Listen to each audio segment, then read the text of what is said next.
apa yang dilakukan kawan-kawan ini sekarang, kawan-kawan muda ya, itu sebenarnya apa yang kita lakukan juga dulu. Propaganda, ya kan? Sebar aja dulu propaganda. Mau orang mau dengerin mau enggak, terserah. Nah itu kan juga yang kita lakukan dulu. Kita bikin tempel-tempel selebaran gelap, gitu kan? Itu kan juga kita nggak peduli. Mau dibaca kek, mau enggak kek. Baguslah kalau ada yang mau. Nah sekarang kan juga gitu. Kampung ini kan juga udah ceplos aja dulu. Share aja yang penting. Share aja dulu. Mau didengerin apa enggak, mau bener apa enggak. Gitu juga dulu Bang, dulu bener apa enggak. Ini hajar aja dulu gitu loh. Nah, komite penyelamat Pancasila gitu itu coy. Apa itu? Iya deh. Pokoknya inilah waktu itu 11 Maret. Soeharto ada pengkhianat apa namanya? Surat perintah 11 Maret. Nah, gitulah. Dan dulu ada kehebohan itu kan? Surat perintah 11 Maret yang asli kan nggak pernah ada. Nggak pernah bisa ditunjukin kan sama Soeharto. Nah, itulah yang kita pakai. Hal ideologinya apa nggak ada, landasannya nggak ada. Agitasi aja gitu. Sikat aja dulu. Itu juga dilakukan kawan-kawan sekarang gitu loh. Jadi gua melihat diri gua ketika gua baru mulai di dalam kawan-kawan ini yang mereka lakukan, dan mereka punya ekosistem yang bisa membuat mereka matang lebih cepat.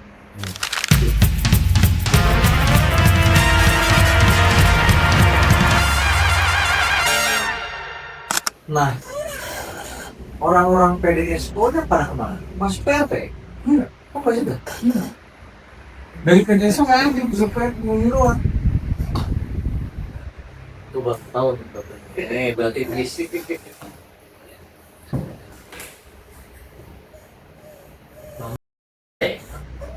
Gua udah masuk ini. Bulan 2004. Iya, gua masih 2000 PHP-nya 2004. Iya nggak? Kasbinya? Kasbi 2004 juga, itu sebelum awal-awal 2004. Oh, belum jadi konfederasi ya? Masih kongres ya? Namanya memang kongres. Iya, namanya Itu tetap itu bentuknya adalah diakui oleh negara sebagai konfederasi. Tapi namanya kongres. Gitu. Ini namanya Kongres Aliansi Serikat Buruh Independen. Maksudnya. Tapi di hadapan negara mereka konfederasi. Makanya sekarang namanya konfederasi kasbi. iya, sekarang namanya konfederasi ya. Iya.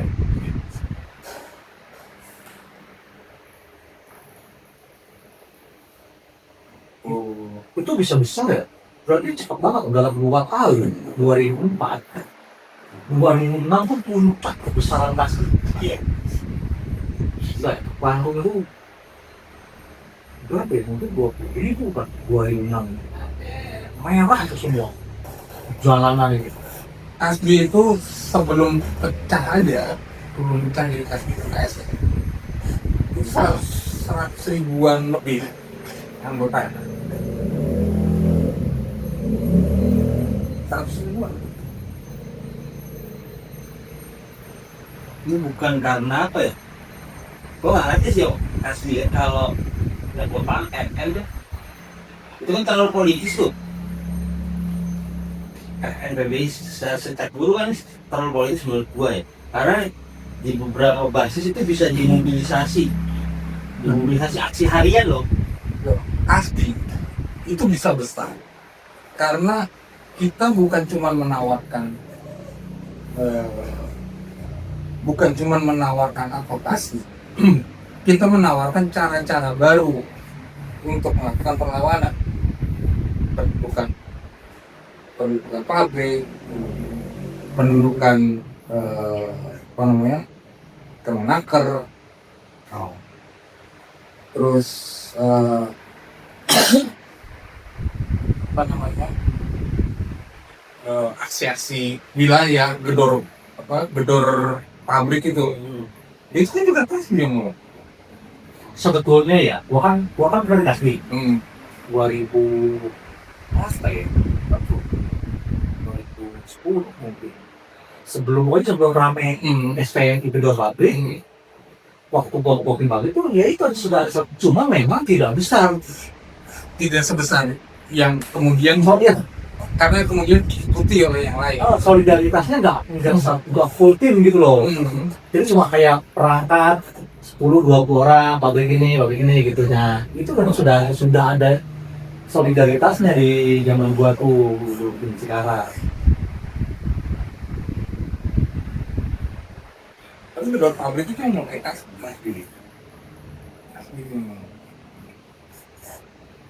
Nah hubungannya Kasbi sama PRT? Nah ini yang problematik di belakang. Jadi sejak awal PRP itu berfungsi sebagai pemandu politik dari gerakan serikat buruh. Dan gerakan serikat buruh itu menjadi bagian tidak terpisahkan dari pengambilan keputusan politik di PRP. Harusnya Bukan harusnya, itu kita lakukan. Karena kepemimpinan pusat PRT itu strukturnya adalah pimpinan pusat, sekjen, ya. Sekjen ini berdiri sejajar dengan Dewan Guru. Jadi di atas itu kongres, kongres di atas, di bawah kongres langsung itu sekjen dan perangkatnya itu, ya. Sejajar dengan sekjen itu Dewan Guru. Jadi Dewan Guru itu tidak bertanggung jawab pada kongres karena dia tidak dipilih oleh kongres. Dia dipilih sendiri oleh Kasbi. Karena pada waktu itu yang menyatakan berafiliasi dengan PRP cuma Kasbi. SNT ini dari mana? SNT nggak menyatakan berafiliasi. Gitu. Ada serikat-serikat lain juga yang simpati sama PRP tapi nggak menyatakan berafiliasi. Nah, yang menyatakan berafiliasi dan kemudian diakui oleh Anggaran Dasar Kasbi. Jadi Dewan Guru itu terlibat dalam pengambilan keputusan yang menyangkut serikat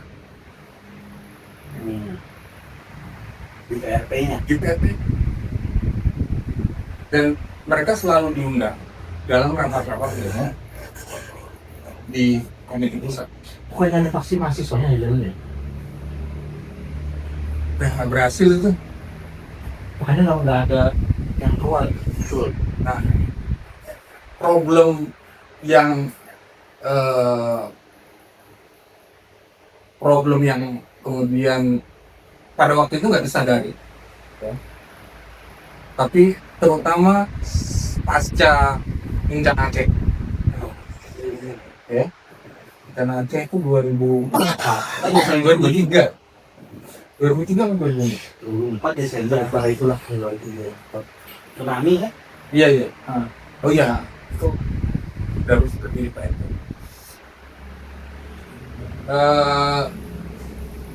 Setelah bencana Aceh, itu gelontoran dolar kepada NG itu ampun-ampunan. Teman-teman gua yang reaksioner waktu di PB yang anti banget sama gerakan, tiba-tiba jadi yang paling ham. Jadi si paling ham ini. Karena apa? Ternyata Itu aja. ternyata di NGO di Aceh. Ini dolar-dolaran.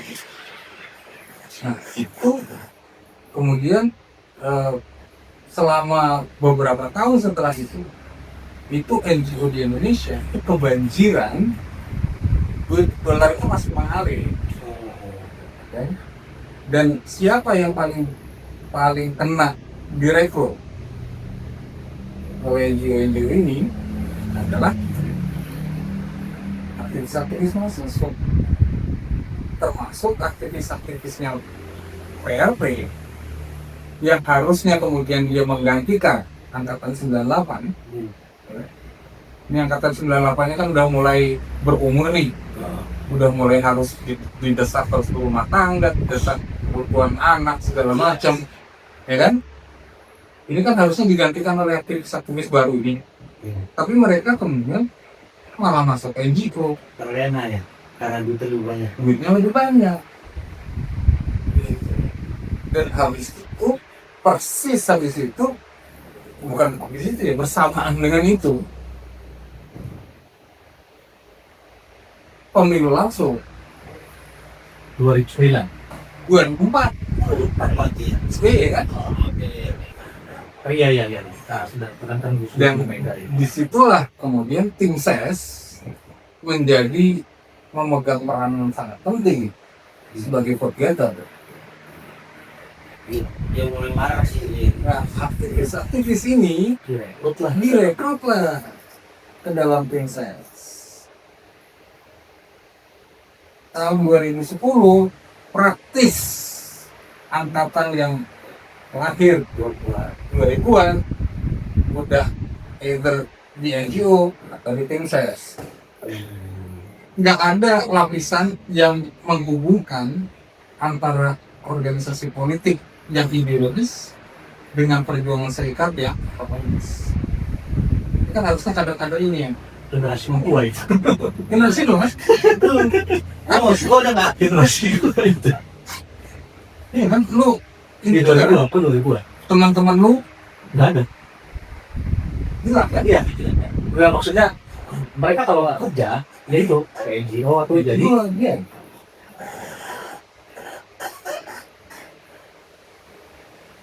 Dan terlalu cepat gitu loh masuk ke dalam dunia kerja itu.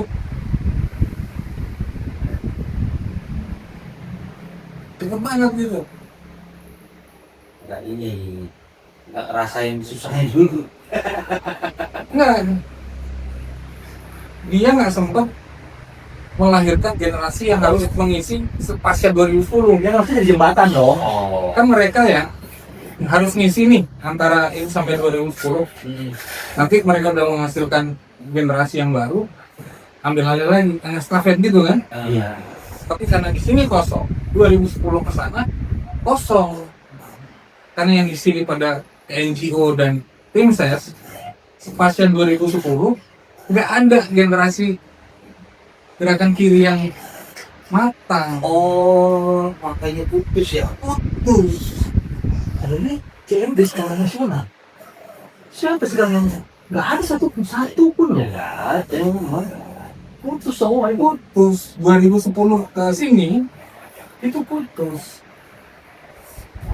Generasi yang jadi ya ini lah yang namanya penindasan pasti melahirkan perlawanan. Itu kejadian, tapi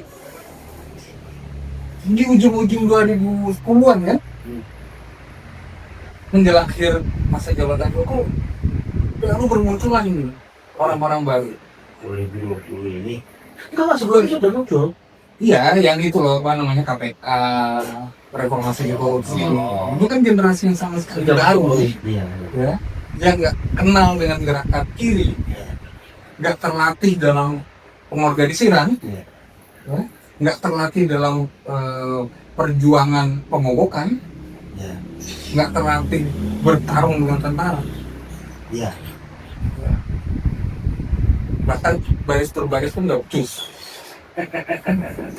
Bener-bener dia mereka kan baris terbaris nggak becus. Tapi mereka bisa jadi begitu karena nggak ada generasi yang sebelumnya yang menjadi memberikan tongkat estafet ke mereka itu ada. Tutornya nggak ada. Tapi kan sebenarnya ya harusnya masih ada FMN dan LNG harusnya. Di generasi itu yang kata gue nih ya, gue juga nggak tahu nih. Tapi tahu Willy kan di atas gue nih. Yang dikit-dikit mirip gue itu di D. Jadi bang kata gue sama si Agi, si Sagino, kita nggak ada orang itu nggak tahu yang ini sekarang ada di mana. Nasdem. Oh, si Willy jadi Nasdem. Didi kan Nasdem. Sekarang dia kan Nasdem. Didi itu wakil wakil ketua ada di itu. Didi Didi kapan Didi? itu yang dia kan ada Gandung tuh, dia tuh Enggak lu, Gandung. tahu lo kalau Didi. Itu yang generasi gua tuh Pak, nggak kelihatan memang tuh. Terus anak HML juga gua nggak kelihatan dari mana, nggak. Setidaknya di nasional itu gua nggak ngelihat generasi gua di angkatan Bandungnya ya. Bahkan sampai PMI-nya, PMI itu satu-satunya organisasi Islam yang nyanyi internasional zaman gua tuh. Itu si Gus Mako itu juga gua nggak tahu dari mana, nggak kelihatan secara nasional di peta politiknya. Karena gini, ya. Generasi gua berdebat dengan generasi yang angkatan 80-an. Ya. Ya kan? Karena mereka yang memperkenalkan gerakan. Dan kami muncul dengan cara baru untuk melawan. Ya. Kami berdebat dengan generasi 80-an. Angkatan yang baru muncul ini, generasi yang baru muncul ini, pengennya berdebat dengan angkatan 98. Lah kejauhan kan? Harusnya mereka berdebat dengan angkatan 2010. Iya, 2000-an lah. angkatan 2000-an. Iya itu baru nemu ini yang konklusi ini. Iya kan? Iya. Tapi mereka yang mereka serang apa? Angkatan 98. Lah kejauhan. Kondisinya udah beda banget gitu loh. Udah nggak bisa apple to apple. Yang mirip itu kan yang generasi 2000-an, 2010-an. 2010. Tapi nggak ada orang yang bisa jajak berdebat itu karena memang orangnya nggak ada. Nggak ada aktivis kiri gitu ya yang menghidupi zaman itu. Ada partainya PRD-nya aja. PRD baku, Ya. PRD bocos, Iya. dengan 2009 kan? Iya. Di split PRD. PHP. Iya. Nah, saat waktu PRP pecah itu lagi gimana? Nah ini kalau gua ngomong itu gua akan dianggap kontroversial Oh. karena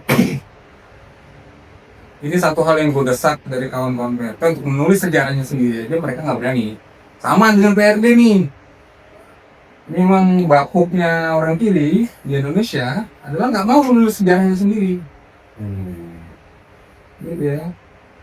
Gue ngomong sama beberapa kawan PRD, ayo kita tulis ya sejarah PRD. Jangan tuh, ntar berantem lagi kita.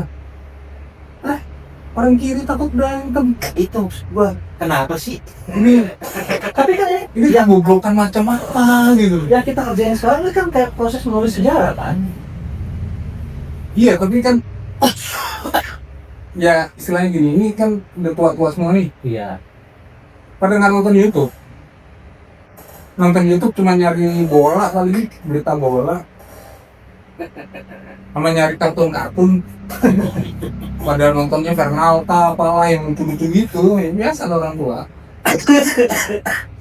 Ya itu sih maksud gua itu. Tapi udah nggak ada lagi yang kemudian update teori baru.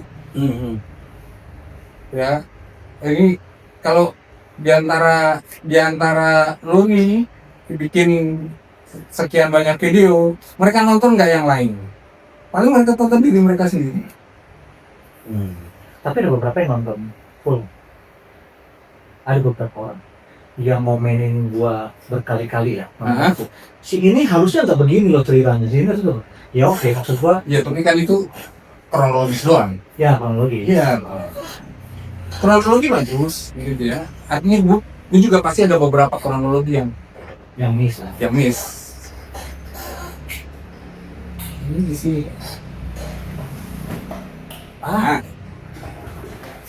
Ada kronologi yang miss gitu ya. Tapi that's not the point, gitu ya. Poinnya adalah ini secara ideologis apa yang pemikiran apa yang dominan di zaman ini. Kenapa dia bisa bergeser ke sini? Kenapa dia akan bergeser lagi ke sini? Ya, itu baru. Kenapa dari perjuangan kelas jadi perjuangan ekonomi, perjuangan rakyat miskin?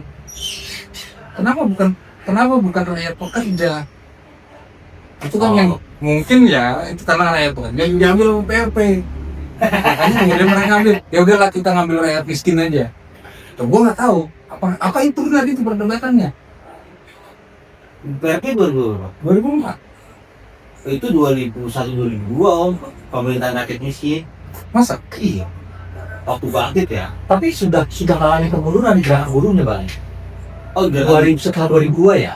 gerakan buruhnya mundur. Iya. Gerakan buruhnya mundur di semua sektor yang dipengaruhi PRD. Yang di luar itu berkembang. Kasbi muncul. Karena terlalu politis kalau menurut gua. Bukan karena terlalu politis, tapi karena tidak menghormati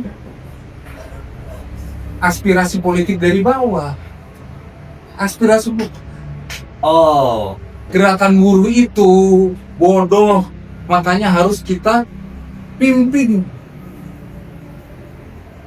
dipimpin, kita yang ngasih slogannya. Kita harus mengarahkan gerakan serikat buruh. Itu proses yang dibalik sama PRN. Yang memimpin adalah kelas pekerja. Slogan bukan organizer nih. Betul. pimpinan rakyat, pimpinan kelas pekerja itulah yang akan melahirkan ide-ide yang kemudian diberi tumbuh ideologis oleh PRP-nya. Oh. Ya itu sih. Guru berkuasa rakyat sejahtera bukan dari PRP lahirnya.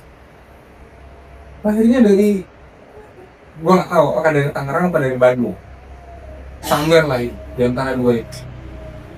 Tapi itu dari bawah. Guru berkuasa rakyat sejahtera yang sampai sekarang masih dipakai sama Kasbi. Jadi slogan itu dari bawah, nggak dari atas. Jadi di situ evaluasinya. Maksud gua kan kelihatan tuh 2002 APN kan mundur banget tuh. Nah, Yang gede mundur. Kan kalau gua pribadi ngeliatnya ya ini serikat buruhnya terlalu politis karena bisa sampai pengusahanya kabur kan. Kayak di contohnya di Cakung kayak ini. Itu buruhnya bisa dimobilisasi harian deh. Besok kita aksi ke DPR, mereka ngomong diangkut. Itu ya itu evaluasi gua. Ini serikat buruh terlalu politis makanya ya habis lu. Menurut gua. nah Kasbi itu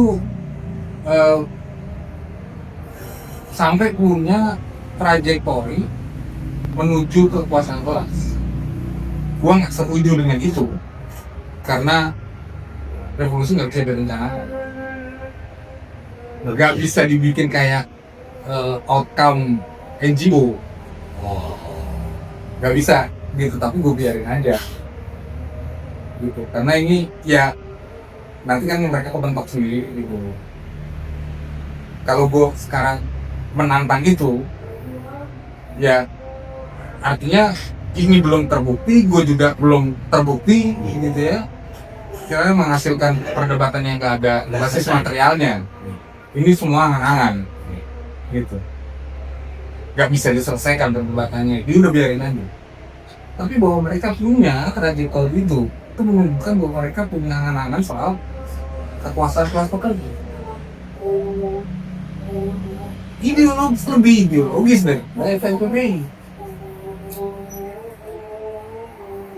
Tapi Kasbi masih bisa besar karena mereka sejak awal itu kita menghormati aspirasi dari bawah. Bukan instruksi yang ada ya. Kita akan mengeluarkan instruksi kalau sudah disetujui. Oh. Kalau itu sudah menjadi aspirasi, kita keluarkan instruksi. Dan kita nggak mau mencakil kreativitas di bawah.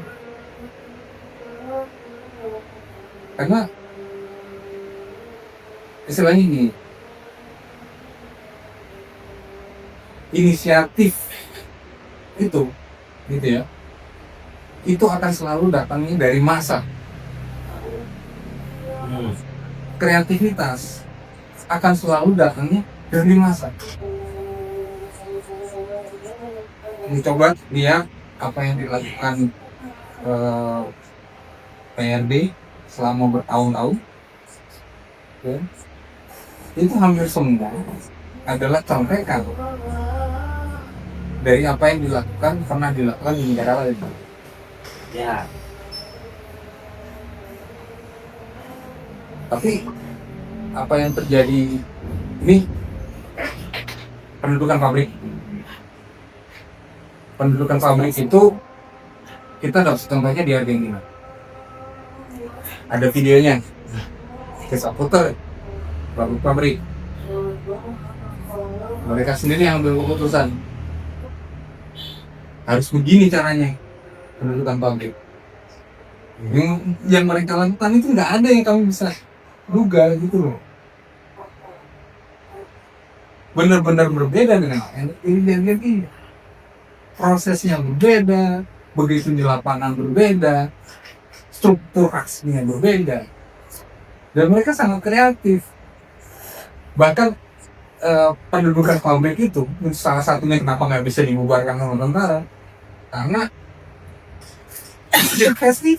festival makanan jajanan itu loh. Mereka pendudukan di pabrik kan mereka nggak bisa masak, ya kan? Ya paling bikin kopi apa Indomie bisa gitu, mereka nggak bisa masak. Tukang jualan buka tenda yang ayam goreng, lele gitu ya, itu dari pabrik. Udah jadi kayak festival jajanan gitu, festival kuliner, nggak bisa diubahin sama tentara. Lawan pasti. Mereka kan ikut ngelawang kan, dan itu banyak orang lokal. Itu kan kreativitas yang, gue aja takut kan. Lah, kok bisa gini? Kok tiba-tiba kayak jadi pasar malam gitu? Satu pihak itu memberikan ya mereka bisa dapat makan kan, bisa makan gitu ya. Kedua mereka bisa dapat perlindungan gitu ya. Tapi itu berangkat dari kreativitas yang nggak kepikiran gitu loh, nggak bakal kepikiran juga sama pimpinan pusat ini. Gua udah lewat ya ini. Sebelum Kasbi atau PR Kasbi lahir mungkin ya, kan ada ABM. Setelah ABM itu setelah Kasbi, setelah PR. Salah satu program jadi jembatan menuju buruh berkuasa dan sejahtera, persatuan buruhnya dulu harus dibikin. Nah, itulah ABM kita dorong. ABM itu awalnya aliansi tolak PHK 2004. Aliansi tolak PHK gagal, terus sampai situ ada aliansi apa lagi, terus baru ABM. ABM dulu sekda dulu sih. Sekber dulu kali, lupa loh. Kalau yang dibilang bohong kan sebetulnya ABM itu ada itu kan aliansi di buruhnya nih kan ada FNPPI, FPBJ, PASBI, di sampingnya ada sebetulnya bisa dibangun jadi blok politik. Ada PPI-nya FPBJ, ada PLB, ada PRD. Nah itu tidak terbangun tuh. Kenapa? Karena memang semua organisasi politik ini maunya mimpin. Sementara PRP posisinya udah lah, ini organisasi politik ini tempat kita diskusi dengan kawan-kawan buruh ini, biar mereka yang ambil keputusan. Jadi PRP salah satu yang ikut ngeblok biar PRD nggak macam-macam, biar PPI nggak macam-macam. Kita bantu ngeblok.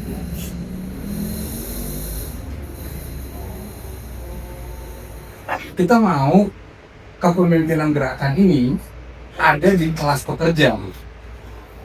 Itu yang membedakan PRP dengan organisasi politik yang lain, di mana orang-orang ini menganggap bahwa kami adalah vanguard, maka kamilah yang paling mengerti soal gerakan, kamilah yang paling jago teori, ya, dan kamilah yang kalian harus turut dengan dengan apa yang kami putuskan.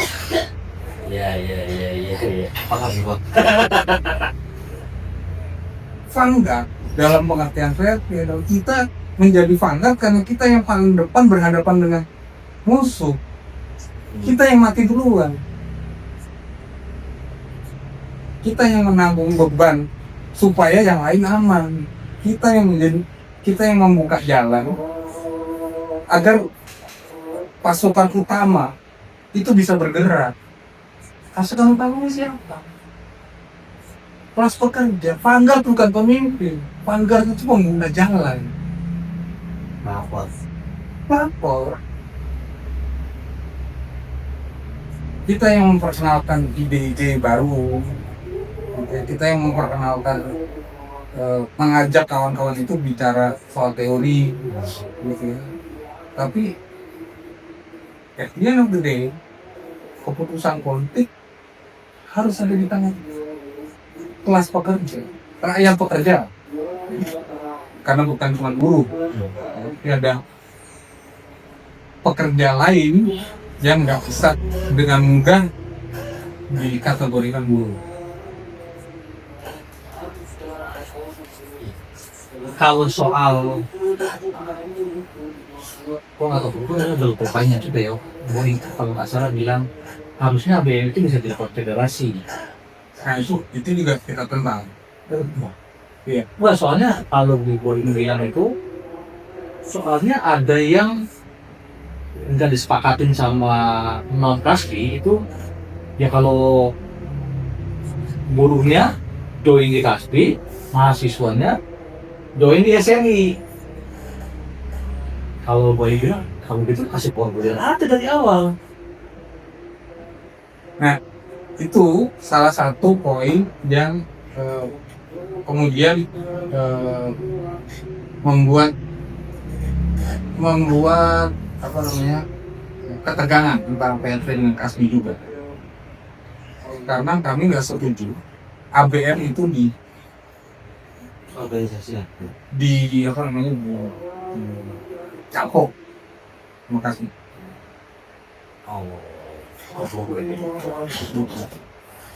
Karena ABM itu aliansi. Yang kita mau bangun adalah persatuan kelas pekerja, bukan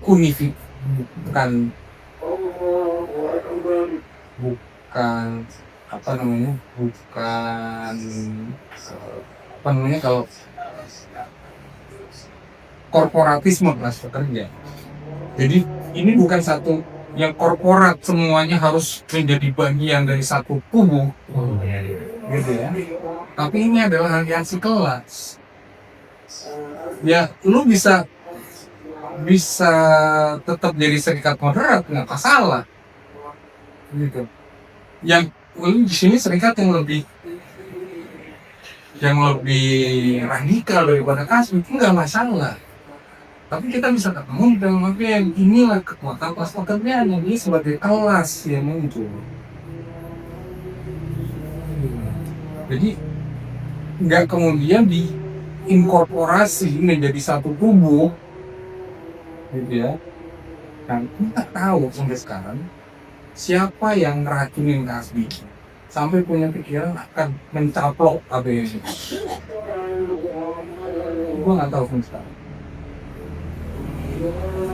Dan itu juga salah satu yang kemudian membuat tegang hubungan antara Kasbi dengan ya. Kalau prinsip PLP, kepemimpinan itu bukan dengan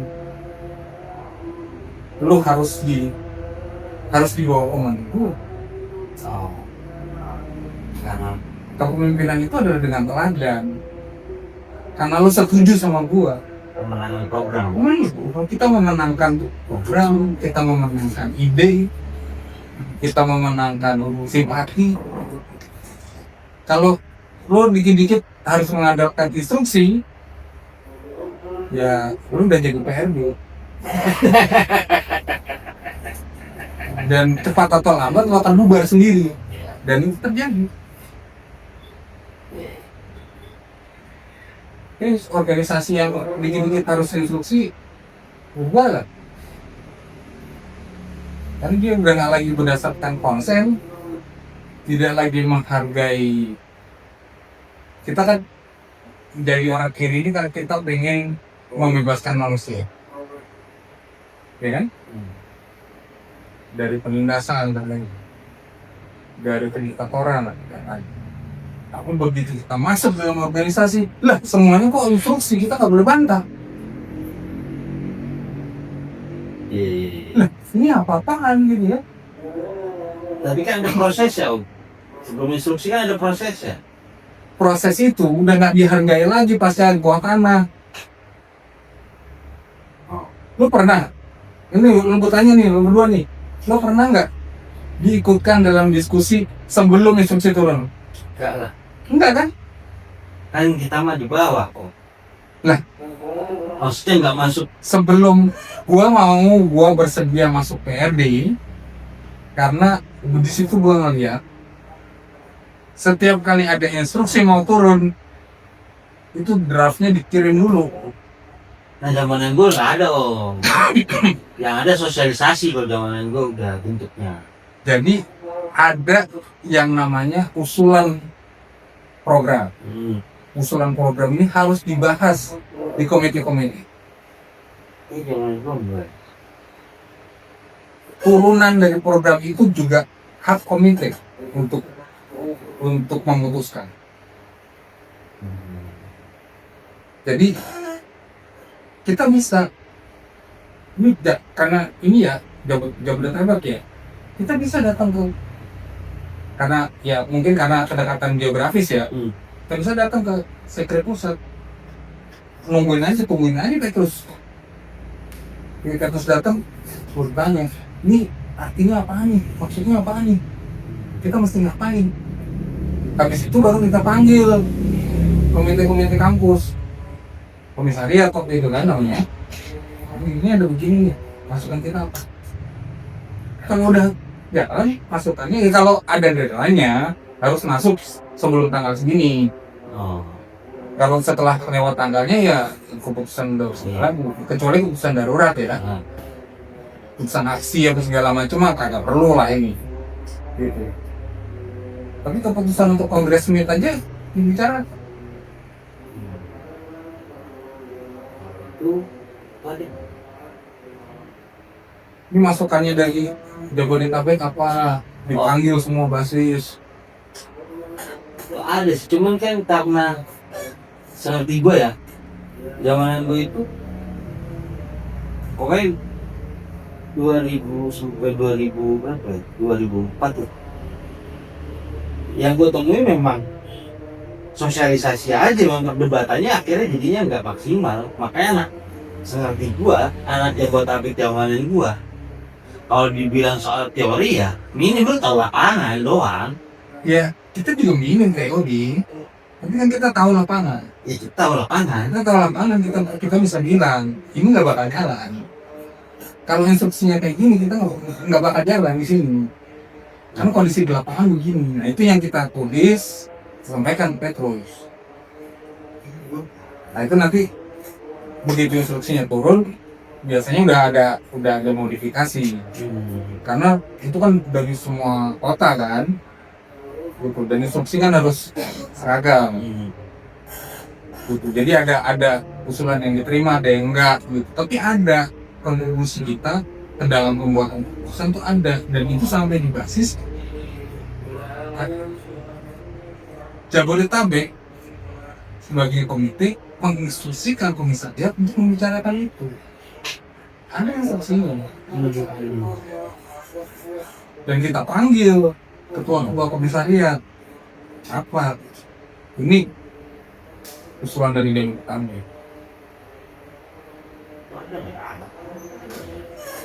Ada nggak? Gua lupa, mungkin 1-2 ada ya. Gua ngalamin ada rapat besar, tapi gua lupa itu masuk atau enggak pembahasan usulan itu. Jadi nanti setelah instruksinya keluar, ya kita rapat lagi sosialisasi ya. Tapi juga kita kita lempar lagi nih ke komisariat. Ini usulan kalian untuk pelaksanaan ini gimana? Kalau nggak salah sih zaman gue itu kan gue masuk Jabodetabek ya, posisinya. Kan kalau di partai seperti gue itu ada biro politik, biro organisasi, kan struktur udah struktur itu tuh. Iya. Ya yang hasilnya jadi keputusan itu ya yang rapat di sini lah.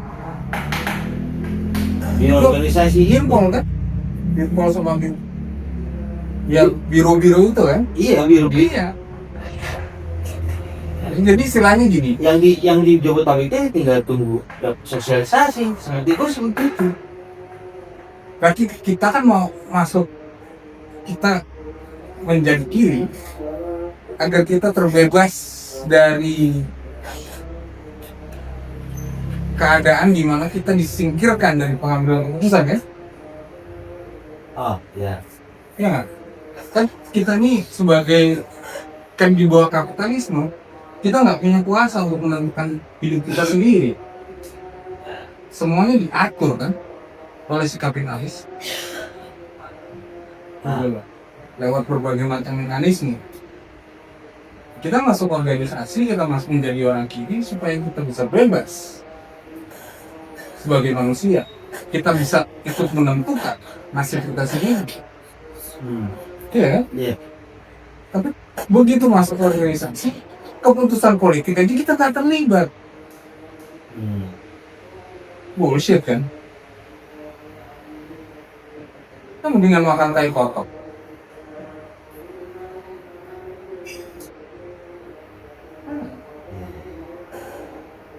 Sending itu tadi. Mana ada? Center adanya. Oke, Balik kasih. Kasbi kan berarti Kasbi itu mengecil setelah perpecahan. Karena nggak sebesar dulu, jauh. Iya kan? Kan lu pecah dua kan? Kasih sama KSN. Iya. Ya masing-masing bawa, kemudian bawa gerbongnya sendiri-sendiri. Dan dua-duanya sama-sama mengecil. Iya. Iya. Jadi yang KSN juga banyak mengalami hambatan gitu ya. Kasbinya juga ya karena gitu. Serikat buruh itu kalau dia harus memilih salah satu, dia menjadi serikat buruh radikal, revolusioner, gitu ya, atau dia jadi serikat buruh korporat. Dua-duanya akan memberi kesempatan serikat buruh menjadi besar, gitu. Tapi karena ini kontroversial, silakan aja gue dihujat, gitu ya. Kalau gue bilang KSN dan Kasbi itu sama-sama gak dua-duanya. Ya radikal juga, gitu ya. Gak sampai kepada radikal tuh ini ya, ekos satu, gitu ya. Dia menjadi bagian dari penggulingan masyarakat. Ya kan?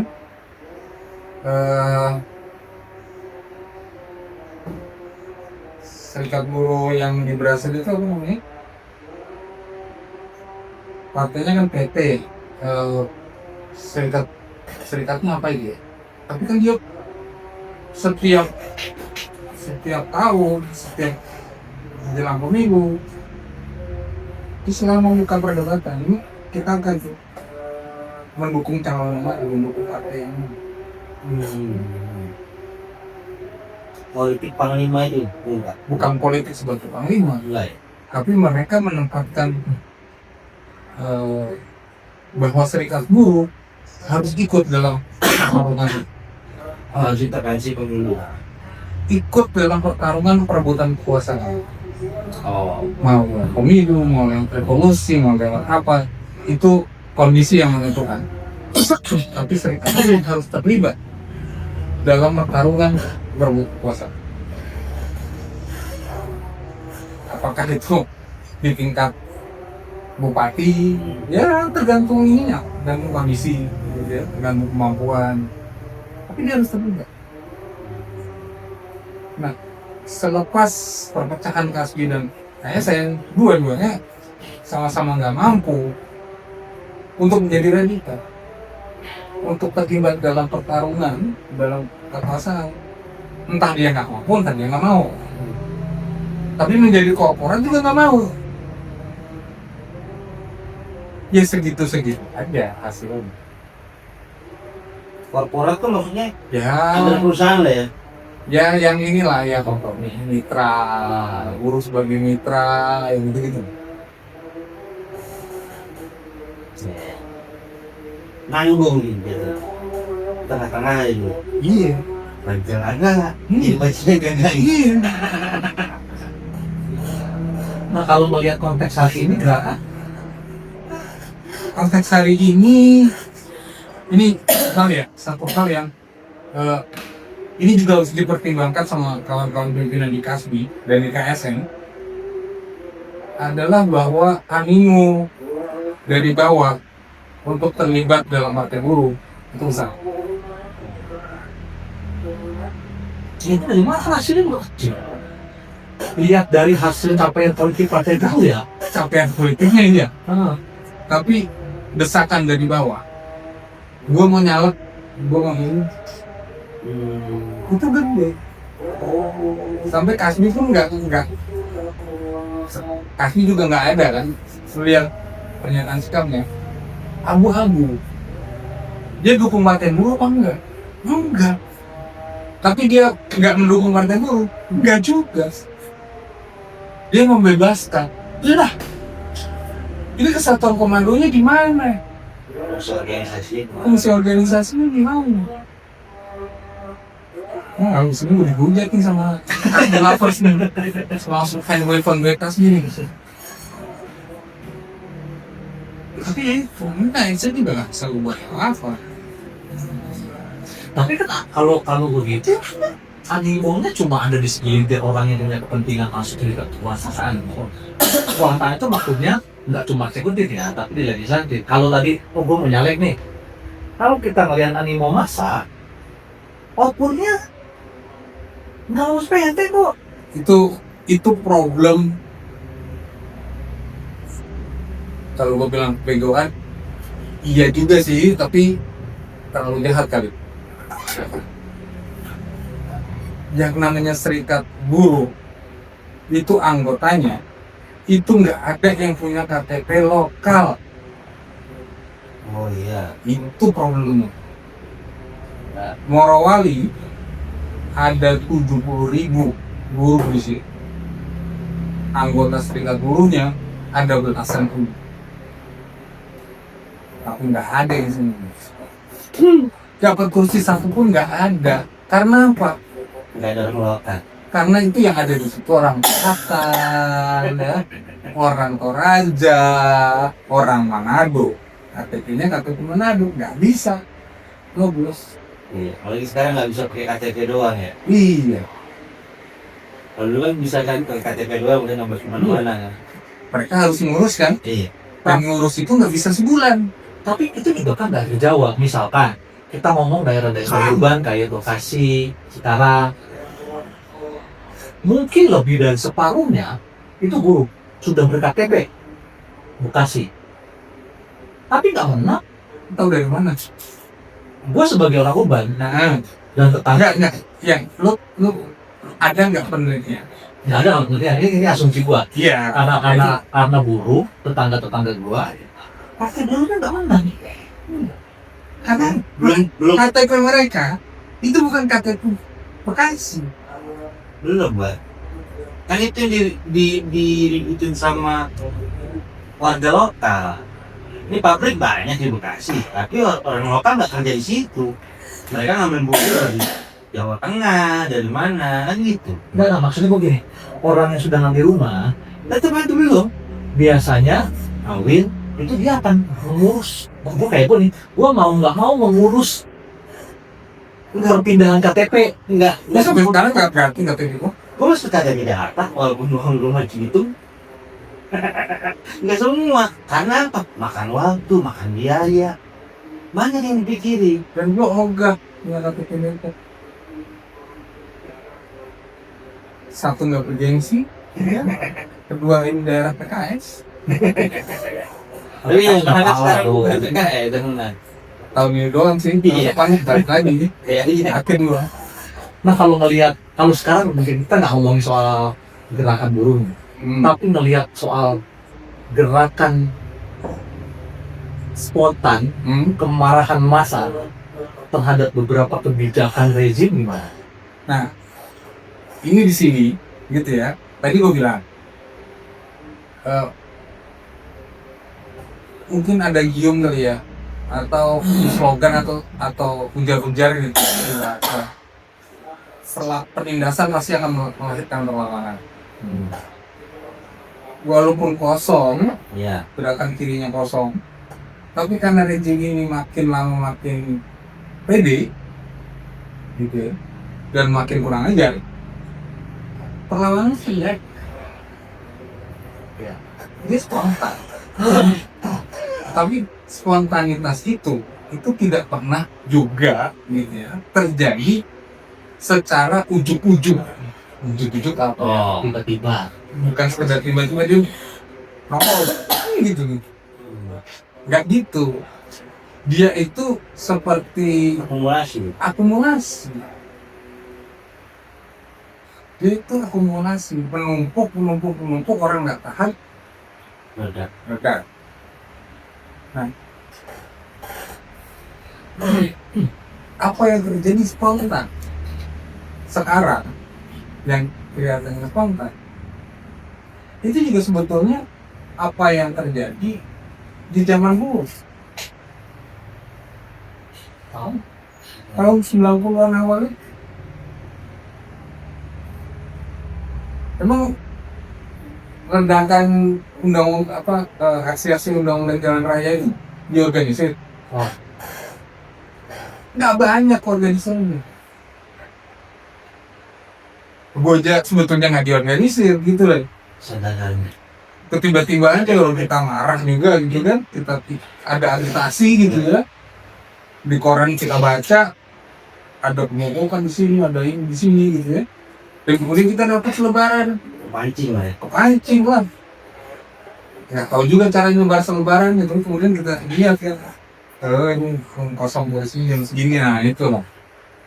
Nah itu maksudnya situasi itu nggak mungkin nggak bisa dibaca sama kelompok kiri. Jadi kan kekosongan. Iya, gue ngerti. Kosong ini kan secara politiknya, secara peloporannya nggak ada. Tapi kan gerakan ini sebetulnya ada. Meskipun masih ada. Nggak ada. Istilahnya gini, ada tapi nggak mampu. Iya, ada tapi nggak mampu. Nah, maksud gue, mereka kan sebetulnya bisa baca itu. Nggak mungkin tidak bisa baca bahwa ini ruangnya kosong, nggak ada yang isi. Nah, apa sih? Orang-orang yang bisa baca bahwa ruang ini kosong, itu sekarang udah mulai encok. Udah mulai asam urat, ya kan? Udah mulai pasang ring jantung. Kalau kita lagi yang disuruh apa sih istilahnya cawe-cawe, ya masuk rumah sakit semua coy.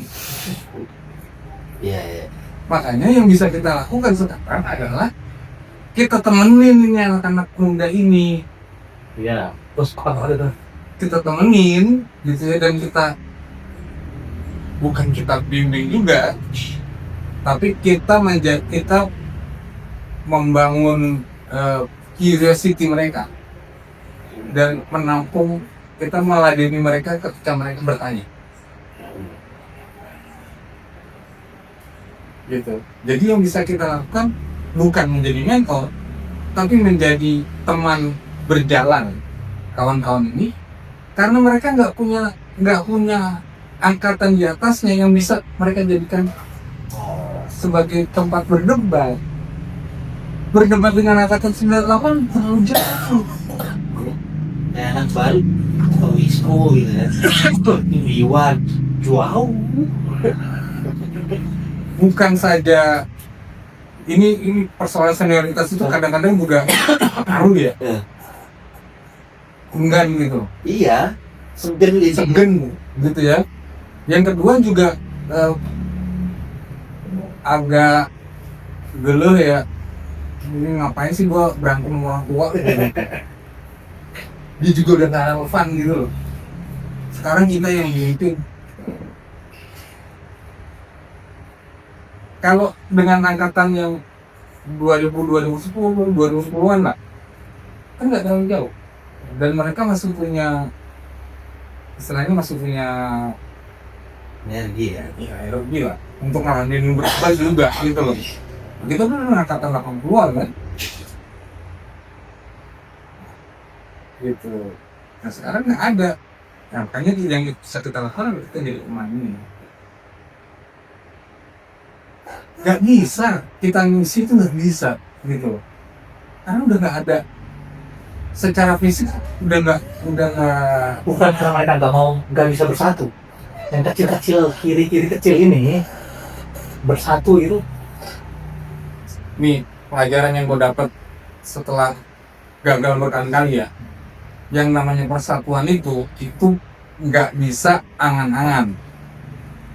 Dia harus ada basis materialnya yang bersatu. Basis materialnya kan ini kemana masa yang besar, bertumpang di mana-mana. Bukan. Lo hanya bisa bersatu ya, kalau lo udah punya tujuan yang sama. PRD bisa menjadi besar secara politik karena semua orang punya tujuan yang sama, anti Soeharto, anti militerisme. Sekarang yang sama-sama ngaku orang kiri ini ditanya, sosialisme apa sih?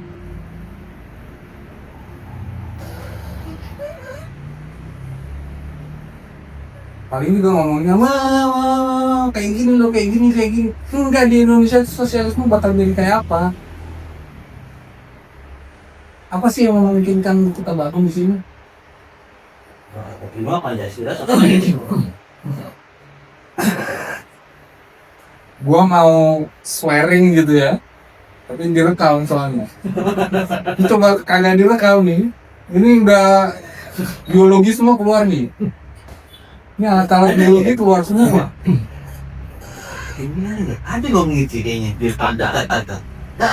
Iya, dia bilang Pancasila. Ya, tapi itu juga bilang di Jakarta juga. Iya. Ini kalau kagak direkam, alat biologi keluar semua nih.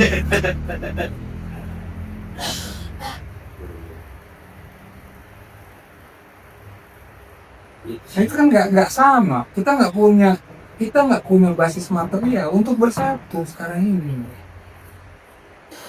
Sama pertanyaannya, kenapa PRD nggak bersatu dengan Tija? Iya. Ya, karena beda kan ininya, masa depan Indonesia yang dibayangkan oleh PRD ya. Tija beda. Visi.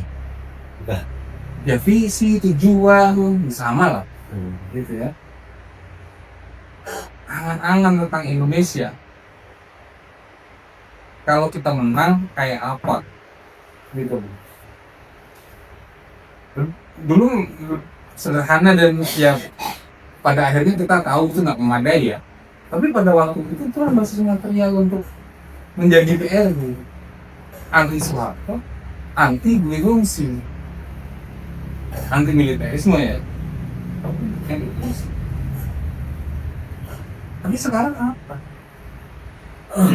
Yang satu bilang riset Indonesia. Lah, riset itu kan kembali ke nol. Iya.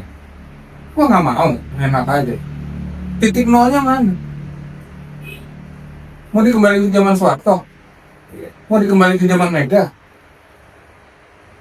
Atau ke zaman Soekarno? Yang mana? Ini kan impian kelas menengah yang takut dengan kekuatan kelas pekerja yang di riset Indonesia ini. Mau di riset kemana? Titik nolnya mana? Mereka nggak berani bilang. Bacot aja. Di antara semua orang yang ngomong riset Indonesia itu juga masing-masing beda semua itu bayangannya tentang Indonesia yang ini titik nolnya di mana? Beda semua. Tapi kalian bisa didorong buat menggerakkan secara. Nah, ada dong. Kita dorong agar terjadi pertarungan ini. Gue sih agak ini ya, agak Nih ya, satu hal yang bikin gue optimis dengan angkatan yang sekarang adalah kecepatan mereka untuk mengorganisir itu. Oh ya.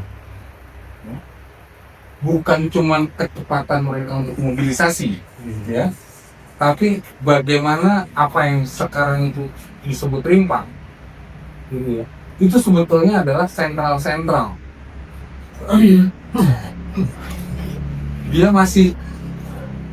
Dia itu apa yang sekarang ini diributkan sebagai rimpang, itu adalah proses pengorganisiran yang terjadi dari akhir 80-an ke awal 90-an, pembentukan komite-komite. Ini kan komite-komite itu sentral, tempat di mana orang bisa berkumpul, gitu ya, dan membicarakan idenya bersama-sama. Ya, di situ juga nggak ada kepemimpinan tunggal. Nanti, ya, baru kemudian muncul lagi aspirasi untuk yang lebih tersentral. Tapi komite-komite ini kan dia menjadi suara di mana perlawanan bisa terfokus. Iya. Nah sekarang bentuknya beragam. Ada yang perpustakaan jalanan, ya. Itu kan sesuatu yang tiba-tiba dia muncul di kota mana. Orang-orang yang di Jakarta nggak tahu. Tiba-tiba aja ada kabar bahwa di kota ini udah ada perpustakaan jalanan. Citamu gak? Tiba-tiba nih, anak pang. Ya, gua nggak peduli gitu ya. Di sini juga pang atau anarko juga sebetulnya secara ideologis juga barangkali macam kita diktatoran. Ketemunya di situ. Jadi labelnya anarko atau pang atau segala macam. Sebetulnya mereka cuma nanti diktatorannya. Tapi secara level ya sekarang ini kayak kehidupan kolektif ala anarko gitu ya, yang gitu kita hidup semua dalam satu kolektif, nggak pernah ada di sini. Pimpinan anarkonya malah direktur ya gitu. Nah ada. Sorry ya anarko. Ya tapi ini suara-suara ini gitu ya, bermunculan di mana orang mengekspresikan perlawanan mereka ke dalam sentral ini. Jadi ini belum menjadi satu tubuh yang jadi organisme besar. Jadi, tapi tiap ini menempuh proses sebagaimana yang dulu tempuh. Melatih studi grup itu apa sih? Ini kan kumpulan orang-orang yang nggak puas, gitu ya, nggak puas dengan keadaan. Terus kita sambil main kartu, ngobrol-ngobrol, ya kan? Terus dapat selebaran dari mana? Oh iya kita setuju. Nah ini kan proses yang dialami juga oleh kawan-kawan muda ini sekarang. Mereka nggak puas dengan keadaan, mereka main media sosial, tiba-tiba melihat seruan aksi, wah ini nih, gue datang nih. Terus di sana ketemu dengan, oh ini ada para medik jalanan, oh ini ada bareng warga, tak apalah. Kita sudah nggak butuh bendera ya buat memimpin itu. Jadi pas muncul ketika Bendera itu, udah maksudnya aksi-aksi yang kita lihat kemarin itu mobilisasi ajakan itu tanggal sekian kita aksi ini. Sudah nggak peduli siapa yang pimpin di sana, yang penting isunya sama kepentingan kita turun. nah emangnya waktu gue datang ke DPR, aksi pertama gue yang kemudian menjebak gue masuk PRD, itu gue ngikutin bendera?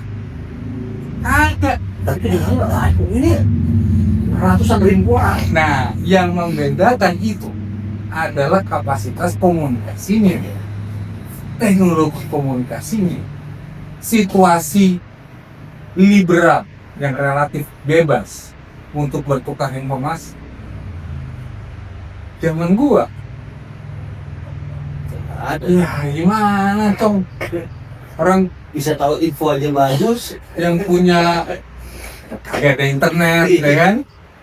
Pager juga barang mewah, apalagi telepon. Nah, Jadi bener-bener kalau lu mau dengar informasi baru, lu mesti datang tuh.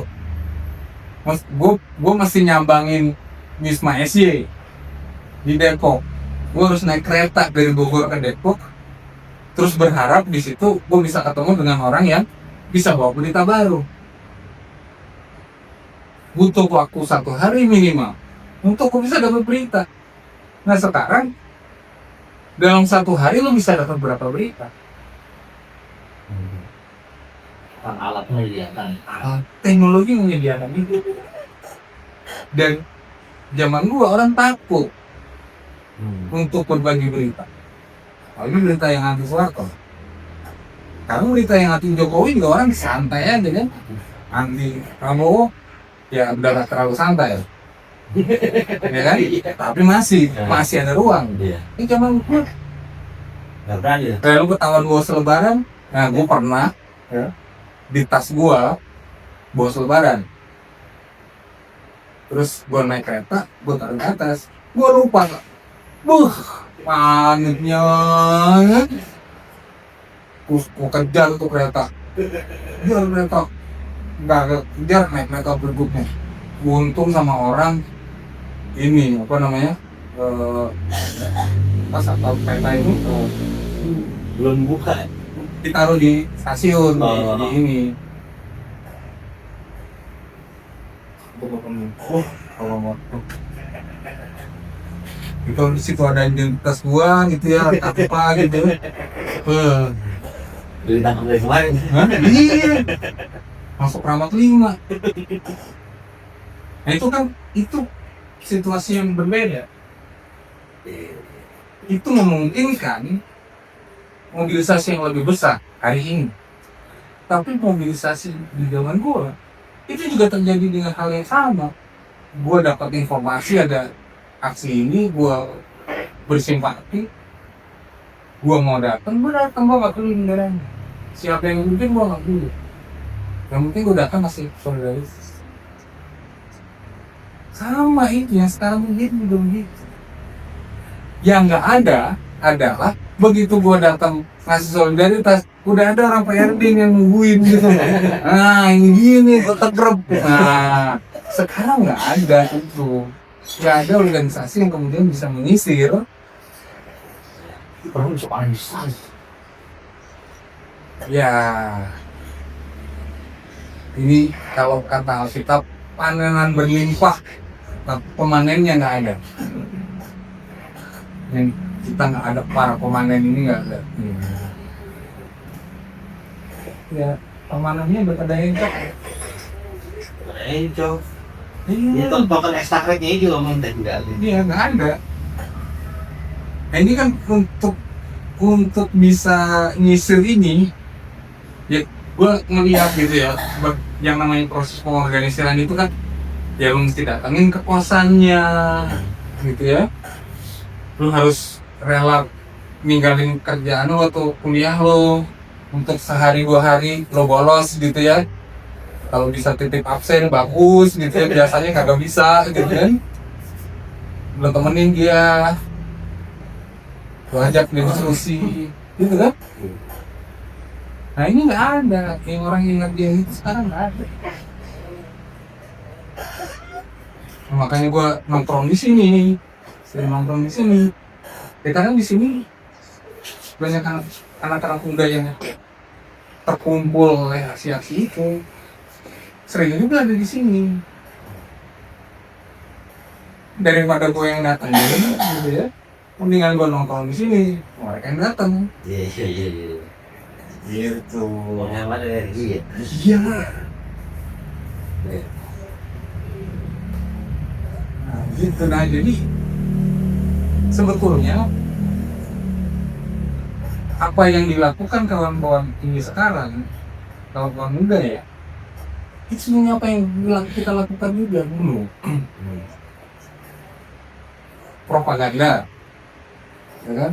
Sebar aja dulu propaganda, mau orang mau dengerin mau enggak terserah. Nah itu kan juga yang kita lakukan dulu, kita bikin tempel-tempel selebaran gelap, gitu kan? Itu kan juga kita nggak peduli, mau dibaca kek, mau enggak kek. Baguslah kalau ada yang mau. Nah sekarang kan juga gitu. Angkong ini kan juga udah ceplos aja dulu, Saya yang penting. share aja dulu. Mau didengerin apa enggak, mau bener apa enggak. Gitu juga dulu lah, dulu bener apa enggak. Ini hajar aja dulu gitu loh. Nah komite pengawal Pancasila gitu dulu itu coy. Apa itu? Iya deh. Pokoknya inilah itu waktu itu 11 Maret Soeharto ada pengkhianat apa namanya surat perintah 11 Maret. Nah gitu lah. Dan dulu ada kehebohan itu kan, Nah, surat perintah 11 Maret yang asli kan nggak pernah ada, iya. nggak pernah bisa ditunjukin kan sama Soeharto. Iya. Nah itulah yang kita pakai. Hari ideologinya apa nggak ada, analisanya nggak ada. Kasih aja juga. Oh sikat aja dulu. Itu juga dilakukan kawan-kawan sekarang gitu loh. Jadi gua melihat diri gua ketika gua baru mulai di dalam kawan-kawan ini yang mereka lakukan, dan mereka punya ekosistem yang bisa membuat mereka matang lebih cepat. Gitu. Atau protok lebih cepat. Pilihannya juga. Pilihannya dua. Gitu. Iya kita usahakan gitu ya. Ya benih-benih yang bagus-bagus ini gitu ya bisa kita ya minimal kita kumpulin. Kita kasih ruang. Itu aja. Sebanyak yang tak. Masih sebenarnya. Nah kita temenin, kita kasih dukungan sambil kita sikat nih orang-orang tua yang berusaha untuk ngambil kepemimpinan di anak-anak muda ini. Apalagi ngos-ngos ini kan yang bawa. Pokoknya pertarungannya sekarang sebetulnya adalah antara ideologi borjuis kelas menengah ya, yang kosong adalah ideologi kelasnya, analisis kelasnya kosong. Ini yang kita bertarung, dorong masuk analisis kelas gitu ya, sambil kita sikat nih borjuis kelas menengah privilege ini gitu. Ya nggak bisa langsung disikat juga gitu ya, karena mereka followernya banyak Ya. gitu. Jadi ya harus dirongrong. Tapi bagaimana cara merongrongnya? Ya kalau serikat buruhnya kuat, kalau serikat buruhnya besar, kalau serikat buruhnya bertarung dalam kekuasaan. Kalau serikat buruhnya punya visi yang jelas, Indonesia mau dibawa kemana? Ini gue temen ya, dari banyak kawan-kawan muda ini itu bisa lebih cepat mereka bersolidaritas antar sektor dan antar pos. MK, mahasiswa, pemuda pemabok, ya, kemudian yang so-called anarko, yang anarko bikin analisis Marxis, gue pusing kan, kok bisa begini? Ya ini berguna ini, hebat ini untuk alat analisa yang canggih ini. Tapi dia ngaku anarko, nggak mau ngaku Marxis, kan pusing gua. Sudahlah gitu kan, udah gua angkat tangan aja lah, gua angkat tangan, gitu. Tapi yang penting kan dia pakai, Iya. ya udahlah gitu, udahlah gua juga ya gua juga nggak berdaya gitu. gua mau apa coba? Ini tiba-tiba kumpulan pemuda pemabuk ketemu dengan pekerja rumah sakit, yang ketemu dengan anak pesantren yang tiba-tiba ngomong soal feminisme. Ya. Nah, gue pusing kan. Ya udahlah, kalian mau jadinya apa, udah ikutin aja dinamikanya gitu loh. Tapi Dan mereka berdialektika sendiri. Ya? iya, tapi yang bikin gue kagum adalah mereka bisa ketemu dengan cepat. Teknologi. Ya? Mungkin salah satunya teknologi itu, tapi juga bahwa mereka punya open mind, gitu ya, untuk terima ini komunitas yang sama sekali berbeda dengan mereka. Ya. Ini ada anak masjidnya ada, gitu ya, ada teisnya ada, gitu ya, yang udah jelas-jelas penganut seks bebas ada, gitu. Ini satu kumpul dalam satu forum, gitu. Gue bingung ya. Ini cara nyatuin ini. Tapi mereka bisa kerja bareng, bisa. Anak masjid ketemu sama penganut seks bebas, hancur banget kan?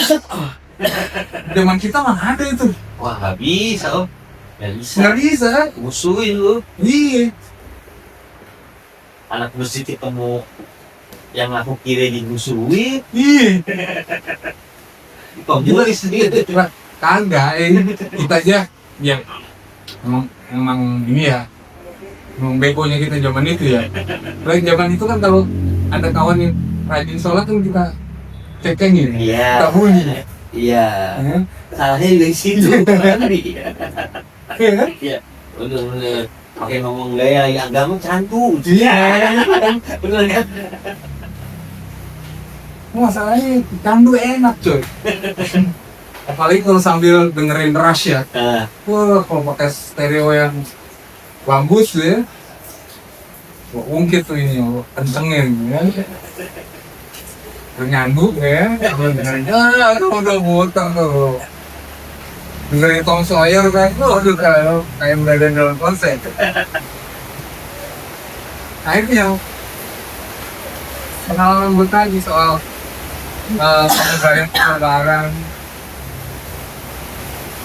selebaran tanpa peduli dia didengarkan apa enggak. Bikin kumpulan, yang penting kita diskusi dulu, yang penting kita debat dulu, yang penting kita ngobrol dulu, nggak peduli ini ada teorinya apa enggak. Kita ikut aksi, yang penting kita kok setuju sama isunya, kita nggak peduli benderanya. ya itu sih aja. Itu juga yang terjadi sekarang. Tapi dia terjadi dalam kualitas yang lebih tinggi. Kan dialektika begitu ya. Dia akan kembali di titik nol dalam kualitas yang lebih tinggi. Jadi ini udah konvensional nih sebetulnya. Ini yang dilakukan kawan-kawan muda yang sekarang itu adalah apa yang kami lakukan dulu. Tapi sekarang mereka punya keuntungan, teknologinya dan jauh lebih maju, situasi politiknya lebih memungkinkan, dan mereka lebih tinggi. Ini yang satu hal yang secara kualitatif berbeda dari angkatan 90-an adalah anak-anak muda yang sekarang ini jadi aktivis, banyak yang secara ekonomi mapan. Terlepas lewat apapun ya. Terlepas dari apapun. Ya. Itu sangat membedakan dengan angkatan gua terutama yang ya nggak ada bedanya kiri sama kiri, gembel semua gitu. Sampai inilah, kalau dulu kita pakai baju rapi malah diceng-cengin. Wah lu bukan, lu gaya borjuis. Ya iyalah lu kere, lu nggak bisa beli baju. Iya. Bangga tuh jadi gembel, ya kan? Ya, itu. Kawan-kawan ini punya sumber daya ini. Itu yang nggak dimiliki juga di angkatan kita di gua Iya om. Aku 2000-an. di angkatan gua itu nggak ada rokok satu digantian cuy, buset dah. Iya. Rokok sebatang cuma sempet ngisep 2 kali. Muternya banyak. Muter semua. Loh. Nah itu enggak. Dan akses mereka terhadap bacaan itu Iya. dahsyat.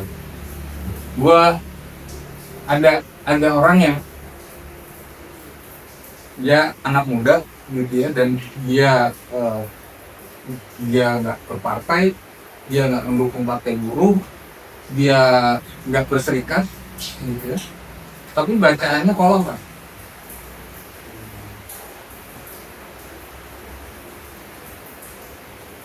Oke, kontradiktif nggak?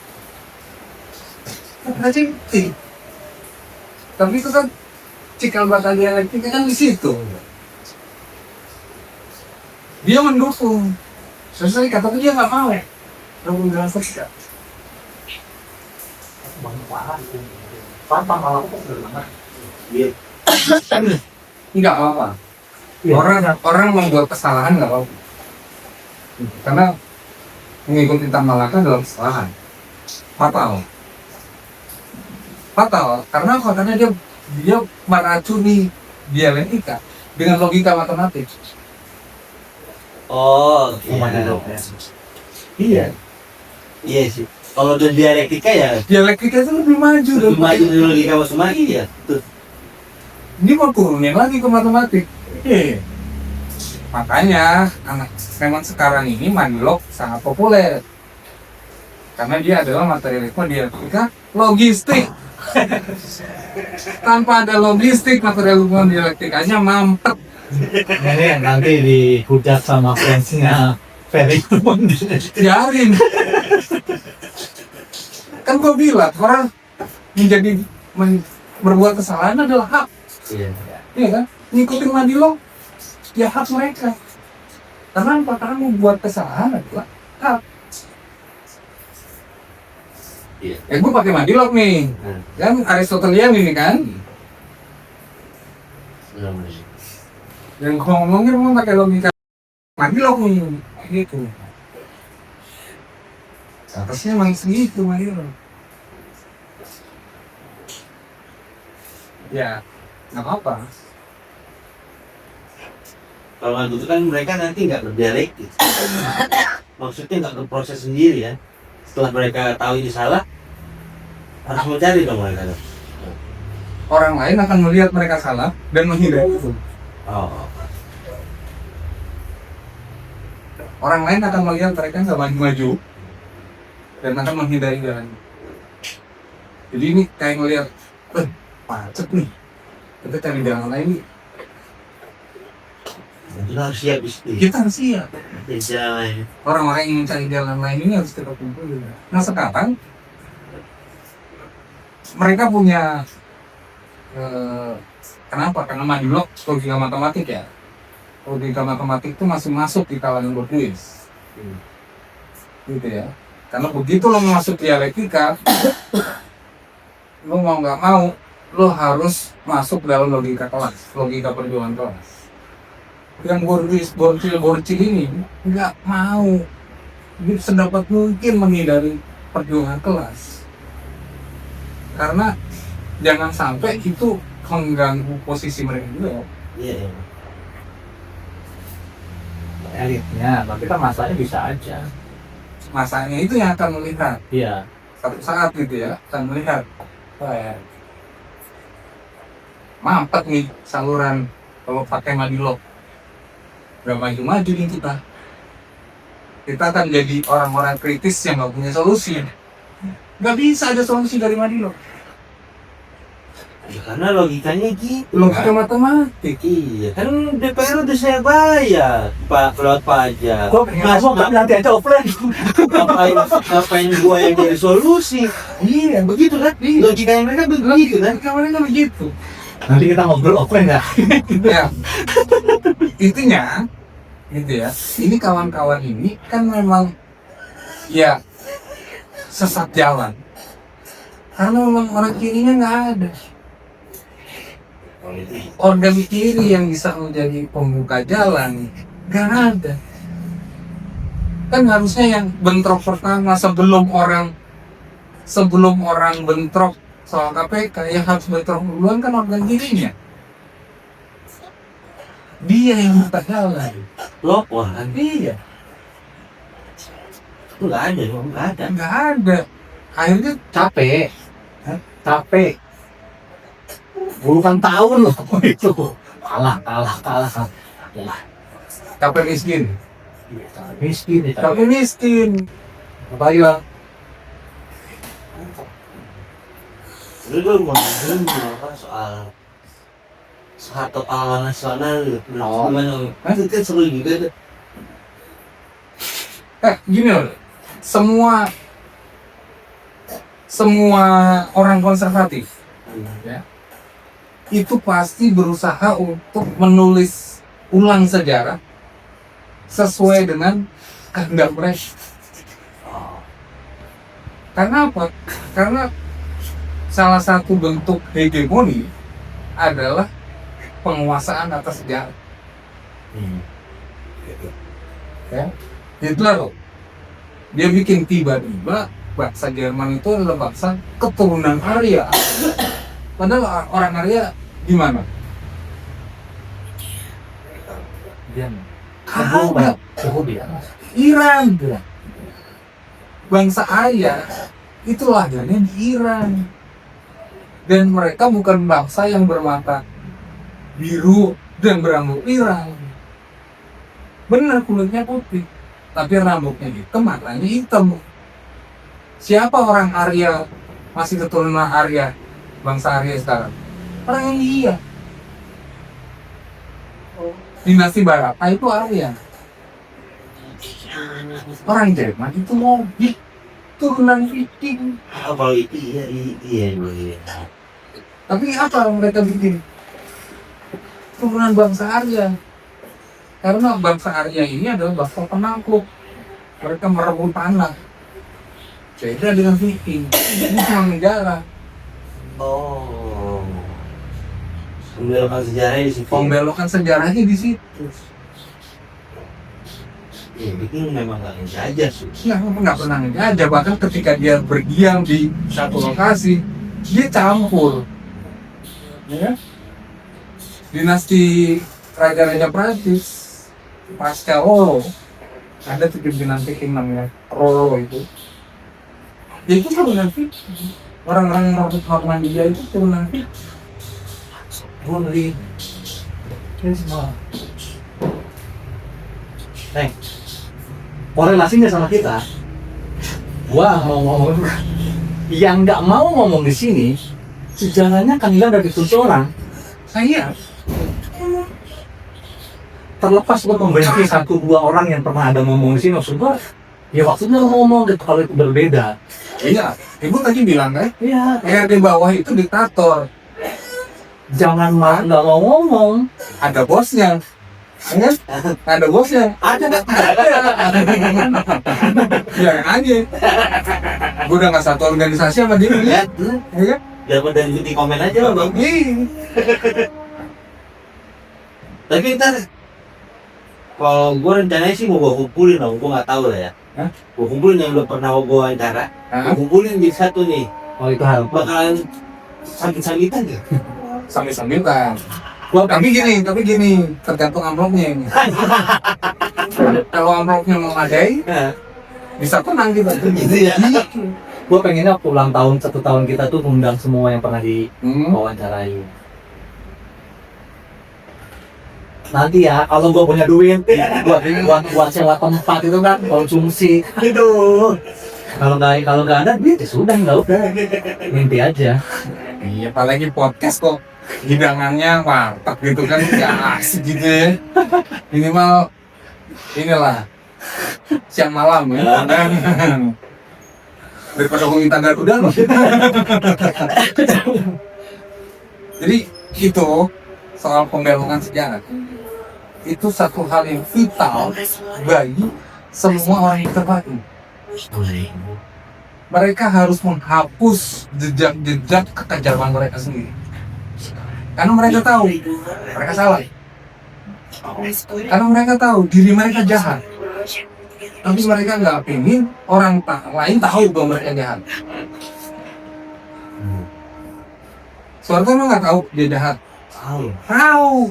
Kalau nggak dia suruh itu semua orang untuk mulut bikin apa namanya Menteri Pendidikan dan Kebudayaan, tentara juga, kurikulum dia yang atur. Dia nggak mau ditulis kan Angkatan Darat membantai sekian juta rakyat Indonesia, nggak mau dia tulis itu. Tapi dia mau nggak melakukan itu? Mau. Artinya dia tahu kan itu salah. Dia nggak berani membuka itu. Dia tahu tuh aib, dia tahu tuh jahat, dia tahu itu kejam. Tapi dia nggak mau orang lain tahu dia kejam. Itu sifat dasar orang konservatif adalah munafik. Udah gitu ya. Berarti mas, ini sebetulnya Pas lagi. Kerekam nggak tuh munafik? ininya ada suaranya, Suaranya. Udah ya, nanti kita sambung lagi di narasumber berikutnya.